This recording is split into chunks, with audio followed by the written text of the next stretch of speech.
Welcome to Learn with MSA. Today, we're diving into one of the coolest, most elegant tools in any mathematician's toolkit, proof by contraposition. It's this powerful and honestly surprisingly simple way to solve problems that can make you feel like you're totally stuck.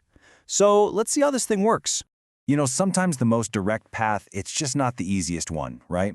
Imagine you're trying to prove something, but starting from the beginning and just plowing forward feels like you're walking backward. It's awkward, and the logic just gets all tangled up. So take a look at this. If n squared is even, then n is even. I mean, it seems super obvious, doesn't it? But actually trying to prove it directly? That's tough. You'd have to start with n squared, then somehow deal with its square root, and then prove that that result, n, is even. That is a messy, complicated path. So what if we didn't go forward?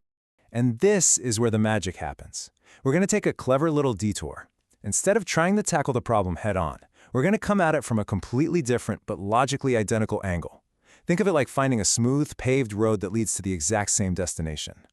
Let's start with a really simple, real-world example. If it's raining, the ground is wet. I mean, that's just common sense, right? Well, the contrapositive is just as obvious. If the ground is not wet, then it's definitely not raining. See? Both of those statements mean the exact same thing, they're just framed a little differently. This is the core idea we're about to put to work. Okay, so here's the formal breakdown. Any statement that says if P, then Q is logically the exact same thing as saying if not Q, then not P. It's that simple. We just flip the two parts of the statement and we negate them both. Proving one is exactly the same as proving the other. And this slide just lays it all out perfectly. On the left, you've got our original statement. On the right, it's contrapositive. We take that second part Q, we make it false, and that becomes our new starting point. Then we take the first part P, make it false, and that's our new conclusion. They're basically logical twins. All right, tool in hand. Let's go back to that original problem and see how this clever detour makes a proof that seemed pretty tough actually incredibly straightforward. Here it is again, our tricky problem. If n squared is even, then n is even. Remember that awkward feeling of trying to work your way backward from n squared? Yeah, we're about to just bypass all of that.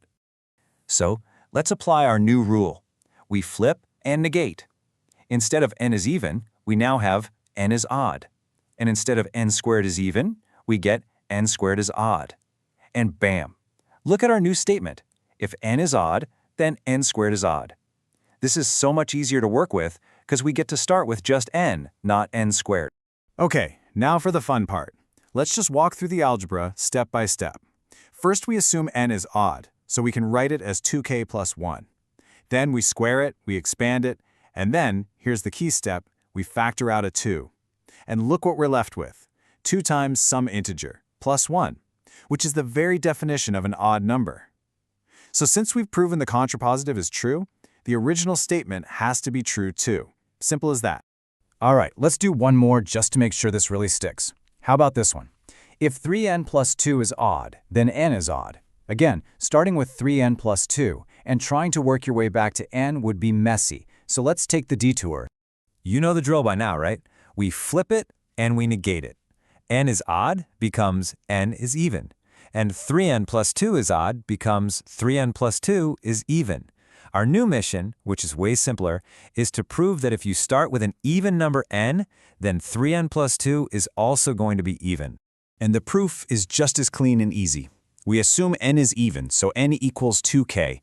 We just substitute that into the expression, it simplifies down to 6k plus 2, and then we just factor out a 2. Since the whole thing is a multiple of 2, it is by definition an even number. We did it! We proved the contrapositive, so the original statement has to be true.